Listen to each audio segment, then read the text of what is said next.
Hey guys, this is a new angle. I like this one way better. You're like further away. You're not right up in my face. But you guys are on this right now. I set it up. I mean, it's cute. It's all right. Let's see how it'll work for the long run. We'll have to see. Let me move myself up a little. All right. And now, I'm not sure if you saw the video I just posted before this one. Those were my meditations from yesterday since I missed yesterday. So now we're back. Good morning, good morning, good morning. And where are we today? We're on the normal day. So this is Thursday, January 7th. We're going to start with the reading just for today by Narcotics Anonymous. And it's called Recovery, in parentheses.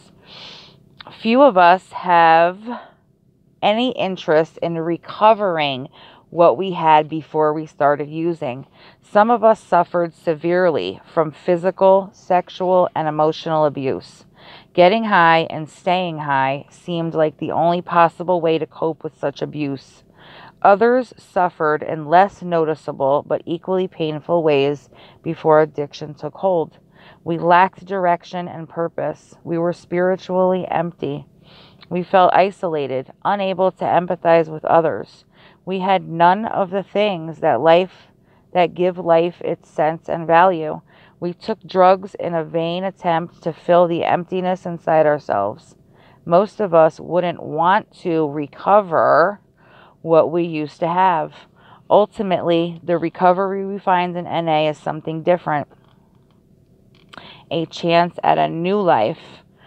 We've been given tools to clear the wreckage from our lives. We've been given support in courageously setting forth on a new path.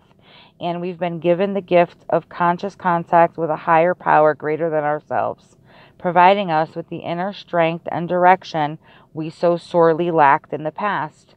Recovering? Yes, in every way. We're recovering a whole new life, better than anything we ever dreamed possible. And we're grateful. Just for today, I've recovered something I never had, something I never imagined possible, the life of a recovering addict. Thank you, higher power, and more than words can say. That's a good one. That's a good one. You know, I've been in rehab twice, so I've heard some horrifying stories about things that people have gone through. And I've gone through my fair share of shit, but nothing compared to what some of these people have been through. The physical, sexual abuse growing up with their parents, and you know, what people don't understand is addiction isn't really, the drugs aren't really the problem per se. It's what you're trying to cover up, because it's always more likely than yes than no. It's you trying to cover up a traumatic event or feelings you don't want to feel. That's what's going on, usually, I'm going to say. In my experience, I'm going to say. So there's things that you've gone through in life or are currently going through that you feel like you can't process or deal with. So you find this substance and it magically numbs those feelings, takes you out of that pain for a short period of time, and you start using that as a coping mechanism. And, you know, in my experience, that's what happened to me.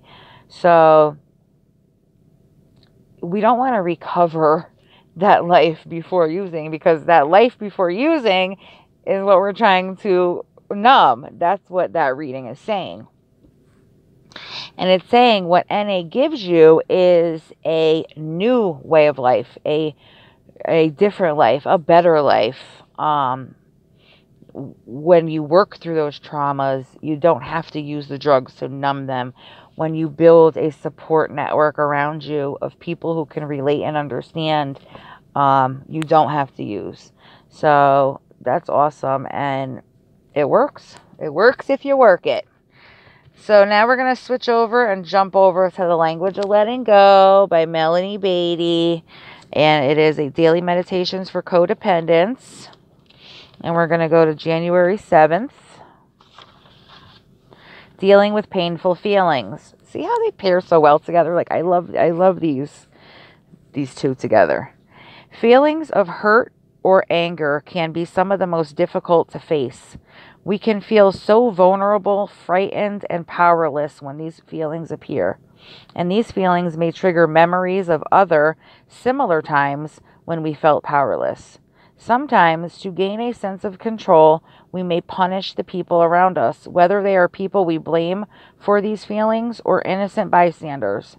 We may try to get even, or we may manipulate behind people's backs to gain a sense of power over the situation. These actions may give us a temporary feeling of satisfaction, but they only postpone our pain. Feeling hurt does not have to be so frightening. We do not have to work so hard to avoid it. While hurt feelings aren't as much fun as feeling happy, they are still just feelings. We can surrender to them, feel them, and go on. That does not mean we have to seek out hurt feelings or dwell unnecessarily on them. Emotional pain does not have to devastate us. We can sit still, feel the pain, figure out if there's something we need to do to take care of ourselves, and then go on with our life. We do not have to act in a haste. We do not have to punish others to get control over our feelings. We can begin sharing our hurt feelings with others.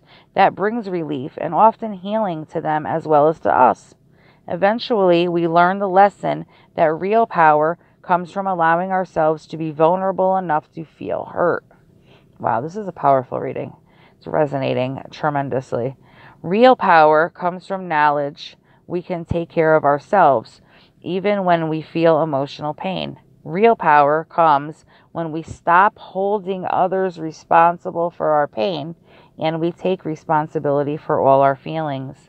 Today, I will surrender to my feelings, even the emotionally painful ones.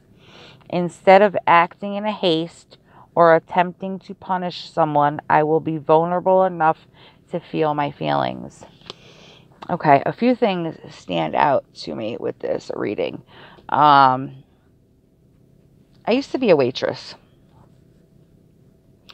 And I used to have great customers. Then I used to have some really tough customers. And I couldn't figure that out. I'm like, I don't understand this. I've been waitressing, I've started waitressing since I was 16. I'm 38. So I've been waitressing 20 years plus. I know how to waitress. I know how to do my job. I know I'm doing a good job with this table, but, and this is just an example, but this lady is giving me such an attitude. She's so rude to me. She's so mean to me. I don't understand that. What's her problem? And a coworker brought to my attention something so simple, but so life-changing. And she's like, you know what? That's their issue. Something they're dealing with. It has nothing to do with you. You are doing your job right. You are being nice to her. You are meeting all her needs. There's no reason for her to be acting like that to you. But we don't know what they're going through. We don't know if she lost her husband before she came in for breakfast.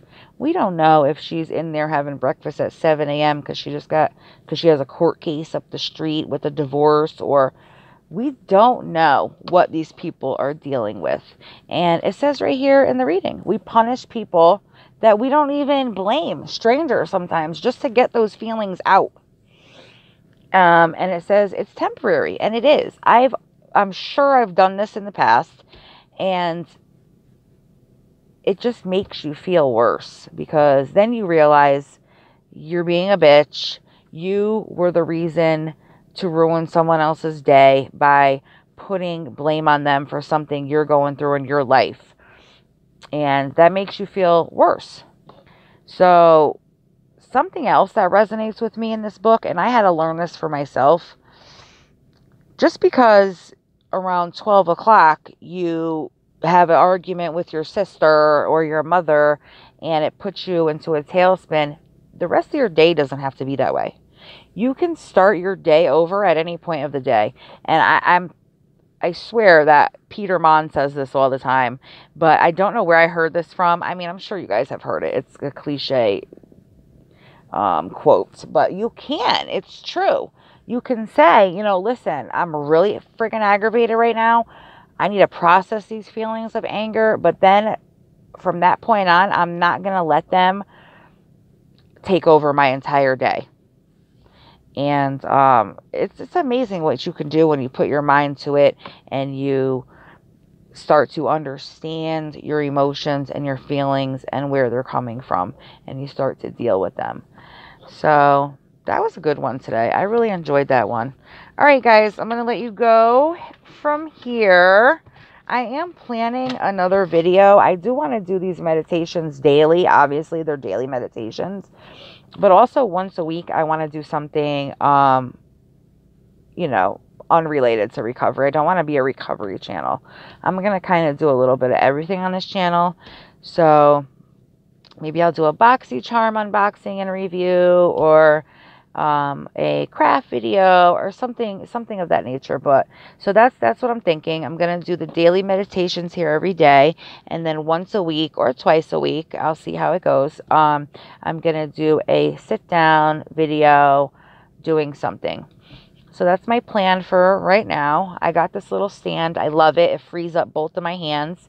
And I have to learn how to make a thumbnail. And something else I have to learn a lot, actually. It's not just two things. But with a thumbnail and a banner, those are like my two main things that I have to learn.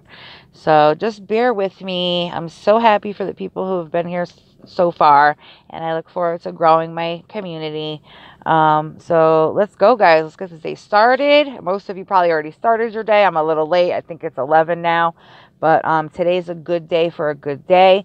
Remember, no matter what happens, you can always restart your day at any time. All right, guys. Thanks for being here. I'll see you again tomorrow.